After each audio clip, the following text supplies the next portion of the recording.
A lot of the times, rejection is a redirection. Our own fears and limiting beliefs are really the things that are restricting us from what we want to achieve. Ugh. I'm not just going to be a victim of this circumstance. I'm not just going to sit here and be like, well, they said no, so I can't do anything.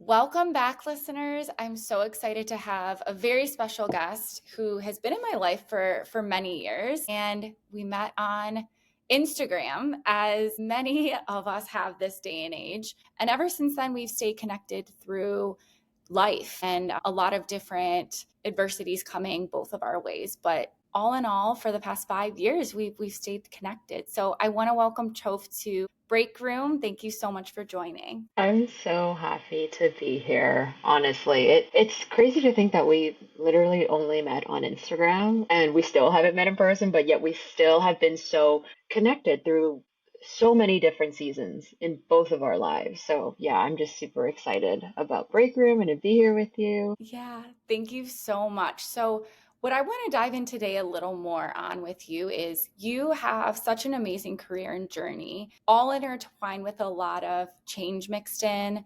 I think a lot of resilience in your mindset, navigating a lot of different obstacles in your life while changing your career and growing your career. But before we dive into that, I want to give you just like a moment to kind of just introduce yourself and high level tell our listeners a little bit of what is your overall background. I feel like maybe I can give a quick kind of synopsis or summary based on where I was when we met. I feel Let's like do that would be a that. good starting off point. So yeah, when Britt and I met, I had just started my online coaching business, a mindset coaching business. This was founded or built simply because I was rejected from all of the grad schools that I applied to. I was planning on getting a PhD in industrial and organizational psych. Long story short, didn't get into any of the programs. I was like, what the hell do I even do with my life? I was just absolutely crushed. After I got into the online coaching space, I was like, okay, you know what? Screw these grad schools. Let me just figure out how I can do this myself. So I started my coaching business in 2019-ish. Yeah, 2019. And then started as mindset coaching. It evolved so much as my skills grew, as I continued my education, as I worked with other coaches. I delved into sales coaching, social media, like marketing, a bunch of different things. And more recently, I guess, I shut down my business in the fall of 2022 because of health issues that I had. I have lupus, and I was going through one of my more serious lupus flares at that time, and I had to start a very rigorous treatment.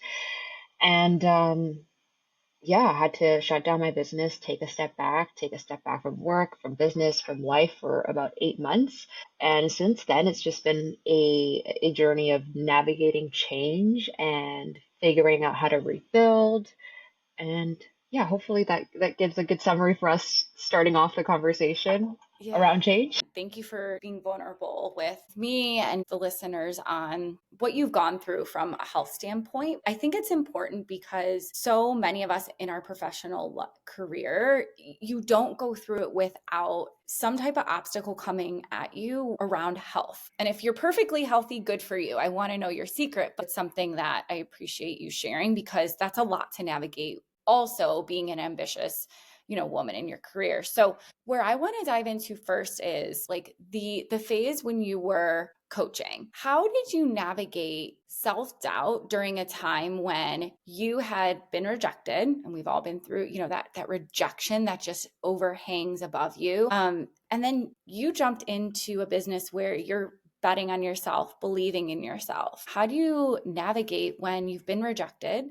Yeah, I think that's such a great starting off point, Bryn. Such a great question. Yeah, the rejection was incredibly hard because at that point, when I had applied to the grad schools and all the things, like I was very set on going to grad schools. Like I had the next 6 years of my life planned out. Like I had a going away party at my last birthday party. Like I told my friends, like basically this is the last time you'll see me for 6 years. I was moving to butthole nowhere to get my PhD. Like I Yeah. was going, like I was saying my goodbyes. Next thing you know, haha, joke's on me. I'm not going anywhere. and I have no plans for my future, you know? And so, yeah, at first, number one, allowing myself to even process what that was because it was just such a shock to my system. Like, I felt like the rug was completely pulled out from underneath me. And being someone who is, definitely more type A and like very like that, I was like, what the F?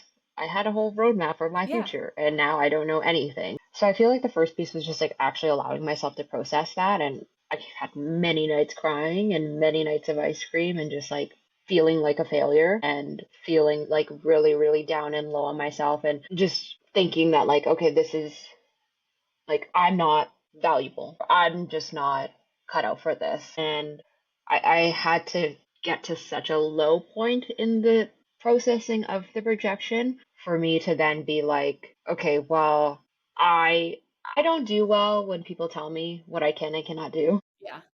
I just don't, yeah, that just doesn't work for me. Then it started like the sadness and the grief started to turn into like almost like anger and like frustration, a bit of like that rebellious energy of like, you know what, actually, no, like I'm not just gonna be a victim of this circumstance. I'm not just gonna sit here and be like, well, they said no, so I can't do anything. Or the other option was, well, just like try again next year and reapply. And I was like, no, I also don't want to do that. Hmm. So I had to hit that point where it's like, okay, well, they're telling me no, so how can I do this for myself and prove them wrong? That was kind of like my mentality going on in the back of my mind was like, how do I prove them wrong? A lot of the times rejection is a redirection. So I was thinking, I was like, okay, you know what? Maybe the universe is giving me all of these rejections because that is not the path that I was meant to do. And maybe I can have a career and help the people that I want to help without moving to butthole nowhere for 6 years and not seeing my family or friends or making that kind of a sacrifice. Maybe there are other ways that I'm intended to do this. That was kind of like how I talked myself and coached myself through that. Yeah. Well, and you bring up so many good things. The first thing that stands out to me is that plan. I don't know if it's so ingrained in, I say our generation, but yeah, like millennials, I think Gen Z is getting a little further away from it, but are still latching on to this idea of, well, I went to school for this, or I'm going to school for this. This is the plan. And I think it's like, no, it's opposite. It's sometimes and truly the best moments in my career have been those moments where, yes, I've either been like, the door's been shut, whether it's a layoff or that I was rejected. And you're so caught up in that. It does take this like really strong grit to pull yourself out and say, but I think there's these other doors over here that I don't know what they are, but let me like try to open it and explore. But it's not easy to do. It just goes to show that you obviously have this like just innate ambition and drive to just not give up. And I love that because it's just a reminder to us that it is okay to have that plan thrown out. There's probably a better plan for you. I'm also curious through that as an entrepreneur. Talk to me about just, wow, all the different changes that you had to navigate of going from dropping the plan, now you're running your own business. Yeah, it's extremely different. It's like the complete opposite of Trump, right? It's like you have this like intense 6-year future plan, and now you have no plan at all. It has been, entrepreneurship has been the most humbling experience. I honestly think it has like 10x my personal development journey and just like accelerated everything. Like, what do you think you learned the most from? How our own fears and limiting beliefs are really the things that are restricting us from what we want to achieve. 100%. Like, done. Podcast episode done. Yeah. No. 100%. Um, sorry, talk more about that because that's everything. So Yeah, true. because it's easy, from the outside. Like before you start a business, so you can have all these like grandiose visions and all this stuff. You're like, yeah, this is great, la la la, and then you start getting into the nitty gritty, and you're like, hold on a second. Like if I want this, this is going to require of me to, do X or like to put myself out there Mhm. or to actually be able to sit with a high level of discomfort and a high level of uncertainty. And that is not something that I bode well with for a very long time. And that was one of the biggest pieces that I learned in entrepreneurship is like your tolerance for uncertainty and your tolerance for just being willing to put yourself out there constantly and doing so publicly. Yeah. Really, like that's just a whole other layer of complexity. And yeah, I think I realized in many situations where I was like, okay, well, I have these goals for myself, but really what's limiting me is my fear, my own fear around like, well, can I actually like be that level of an individual who can have that success? Is that going to be something that I can sit with? Do I have capacity for that? Am I courageous enough to even go after those kinds of opportunities? So many of the conversations in my head, whether you're an entrepreneur or you're in the corporate world, it's like these fears can be very debilitating of you speaking up, putting yourself out there, because it's these little moments that turn into bigger moments. Exactly. Every time you showed up, every little moment, that is such a bigger moment. And I think your consistency in that, your consistency in overcoming a lot of those fears obviously goes to show from your success. But I think it's so prevalent in the corporate world. I think of there was a choice of not speaking up in a meeting. And if you're consistently that person that's not speaking up or not kind of showing your impact, well, you're probably going to get like passed aside. Or are you going to Hmm. be consistently that person that is like, you know what, I have an idea. So you're an entrepreneur running your own business, then you start navigating some substantial health issues. And then you took some time off and now found again just such an amazing job. So while I went through that extremely quickly, it wasn't quick. And what I want to know though is that moment where it was tough for you, you took time off. How did you navigate back into corporate world? How did you overcome that gap? Yeah, I would say it was a very daunting process because I was like I hadn't done interviews in at least a few years at that point. And even just like to, take two steps back from that before even thinking about the interview process, it was like, what am I making this mean about myself? Because I know I'm not going to be able to attract those kinds of job opportunities or things if I am viewing them in a negative way, coming from like transitioning from being an entrepreneur to an employee. You know what I mean? Like initially when I came to the realization like, okay, I'm healthy enough again after like an 8-month break to get back to work, but diving back into my business and rebuilding everything is not the way to go right now. Yeah. So how do I just get a job that I enjoy and is like gonna, pay the bills for right now, whatever. I had to just like realign with like what are the stories I'm telling myself about this job? Like at first it was like, yeah,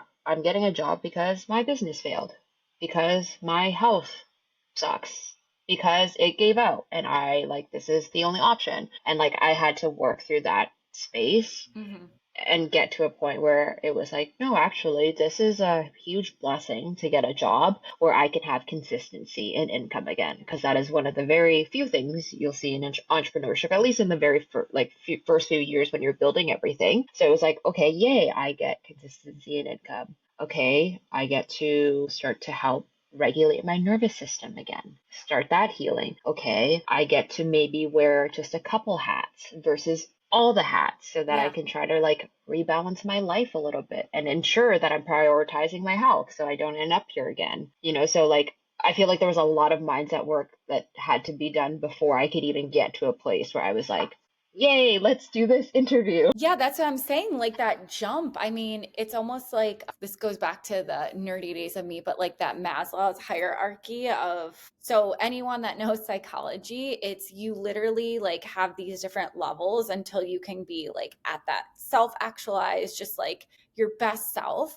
But at the bottom are those things of like shelter, water, food, health. Like, are you functioning? Hmm. And that really is everything as your basis. So you were at that place where you're like, okay, let me like even like get my feet on the ground, one, get my Hmm. mind even believing, that I could move forward. And then even, yeah, jumping. I just gave you so much credit of jumping into this space. So how did you even think about what you wanted to do? Because going from being an entrepreneur, and I obviously have having a side hustle for 5 years, it's this wild ride of like idea, do it, idea, do, like this crazy pace. Whereas, so you have all of that. And then how did you even know what you wanted to even step your foot forward and try to do?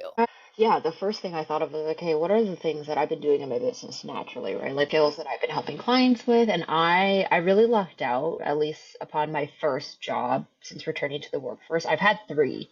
And this is the current one that I'm at right now is my third one in the last, yeah, couple years. Lots of changes have happened, but lots of learning anyways. So the first job that I took, luckily, a friend of mine that I've known in Vancouver for like 8+ years, he has a real estate digital marketing agency and we've kept in touch. We were friends and everything like that. And when I was ready to return to the workforce, I was just like, I just reached out to him and I was like, hey, like totally random. I'm just getting back into the workforce. Are there any opportunities with your company?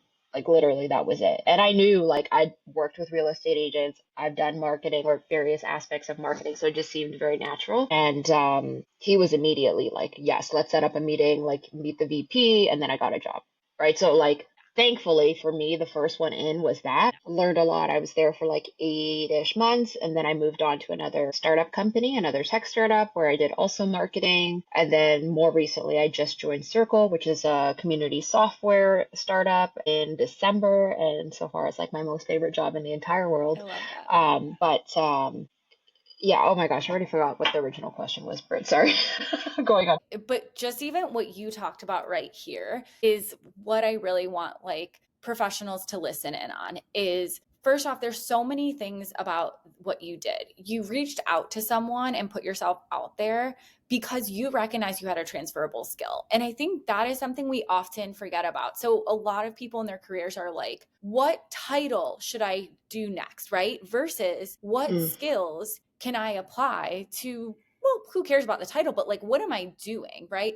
So mhm, I just want to like emphasize how I don't even remember the question I asked you, to be honest, but like what you just shared was phenomenal in the sense of like, that is it. Like, those are the moments that I think so many of us need to learn from in our career is like, those steps have all built to a role now that you are just so excited about. But yeah, look, it took some like pivots here and there, but it doesn't mean that those steps along the way are invaluable. It's added so much value to you as a professional. And now you're in a place where you're like excited. How great is that? But from going from where you started till now, it's like, who would have thought all these steps in between would have unraveled, but they did because you kept putting yourself out there. And I think that's the thing is like, you have to keep pushing, being vulnerable, asking people, right? Like, is there a job? Could I be good for this? But so many people hold back, because it's just like, oh, I don't want to bug that person. And I don't know. I don't think I'd be good for that. But mhm. yeah, it's amazing how you've navigated all this change and really built just like a great, position for yourself. So I'm so excited for you. Thanks for it. Yeah, Yeah. I feel like, what you mentioned around the ask, right? Like that is the hardest part for people and myself included. And it's making us vulnerable, right? It's potentially in our eyes like showing a weakness, And so, if you don't ask, you don't get. It's just Yeah. that's just what it is. And so like I always think about like, okay, well, what's the worst thing that could happen if I ask? It's a no. Okay. Well, I can survive another no. Like I've had many no's and like variations of that. So I think just acknowledging that, those asks, right? It's like you had mentioned, it's like consistency in that and eventually over time they compound, right? Those are the things that lead to other opportunities, right? When you ask and you somehow get connected to X, and then it's just like, and then this ripple whole domino effect happened, and it started with one simple ask of like this, and so yeah, I feel like one of the things I've taken back into the workforce now after my entrepreneurship journey is really the asking piece and just being more assertive with myself and being more comfortable with speaking up and like taking up more space, Yeah. in a company, in a meeting, or Yeah, there's so much power in getting comfortable with your own voice and your ideas. Like, that's a very huge strength, I think, that a lot of, especially women and different cultures, were taught to take a step back and be respectful and maybe not speak up.